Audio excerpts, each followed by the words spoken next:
প্রিয় মুক্তিকামী ছাত্র জনতা, আমরা দেখতে পাচ্ছি যে আমাদের এই অভ্যুত্থান এবং বিপ্লবের পরেই দেশে অরাজকতা নাশকতা করছে ফ্যাসিস্ট এবং তাদের দোসররা। আমরা দেখতে পাচ্ছি যে বিভিন্ন জায়গায় এখন গোলাগুলি চলছে, মন্দিরে হামলা হচ্ছে এবং নাশকতা ও লুটপাট করছে। আমরা মনে করি আমাদের যে ছাত্র নাগরিকদের অভ্যুত্থান তাকে নস্যাৎ করার জন্যই পরিকল্পিতভাবে এই ধরনের ঘটনা ঘটানো হচ্ছে।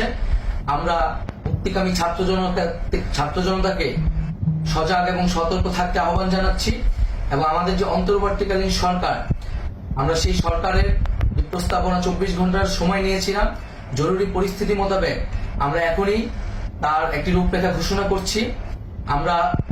আমরা সিদ্ধান্ত নিয়েছি যে সর্বজন গ্রহণযোগ্য আন্তর্জাতিক খ্যাতিসম্পন্ন নোবেল পুরস্কার বিজয়ী ডক্টর মোহাম্মদ ইউনূসকে প্রধান উপদেষ্টা করে অন্তর্বর্তীকালীন সরকার গঠন করা হবে এবং ডক্টর মোহাম্মদ ইউনূসের সাথেও আমাদের কথা হয়েছে।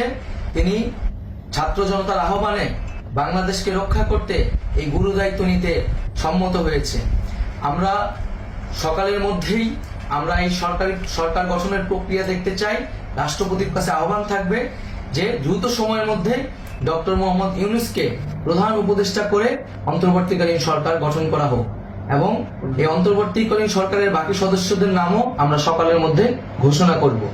প্রিয় বন্ধুগণ, দেশে যে অরাজকতা চলছে, মানুষের জীবনের নিরাপত্তাহীনতা চলছে, সেজন্য আমরা রাষ্ট্রপতির কাছে আহ্বান জানাচ্ছি দেশে আইন শৃঙ্খলা পরিবেশ ফিরিয়ে আনার জন্য দ্রুত সময়ের মধ্যে কার্যকর ব্যবস্থা নিতে হবে এবং আইন শৃঙ্খলা বাহিনীকে সহযোগিতা করার জন্য মুক্তিকামী ছাত্র জনতাও রাজপথে থাকবে এবং অন্তর্বর্তীকালীন সরকার গঠন না হওয়া পর্যন্ত মুক্তিকামী ছাত্র জনতাকে রাজপথে থেকে তাদের যে অভ্যুত্থান সেই অভ্যুত্থানকে রক্ষা করতে হবে।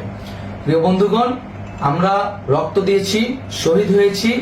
আমাদের যেই প্রতিশ্রুতি একটি নতুন বাংলাদেশ গঠন করার জন্য, সেটিকে আমাদের অবশ্যই বাস্তবায়ন করতে হবে এবং অবশ্যই ছাত্র জনতার প্রস্তাবিত সরকার বাদে কোনো ধরনের সরকার কিন্তু মেনে নেওয়া হবে না।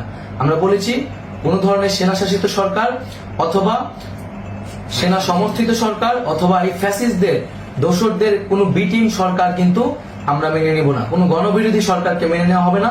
ছাত্র জনতার অভ্যুত্থানকারী যে প্রস্তাবিত সরকার, অন্তর্বর্তীকালীন সরকার, যেটা আমরা সিদ্ধান্ত উপনীত হয়েছি ডক্টর মোহাম্মদ ইউনূসকে প্রধান উপদেষ্টা করে এই সরকার গঠন করা হবে, সেই সরকারকেই বাস্তবায়ন করতে হবে অবিলম্বে।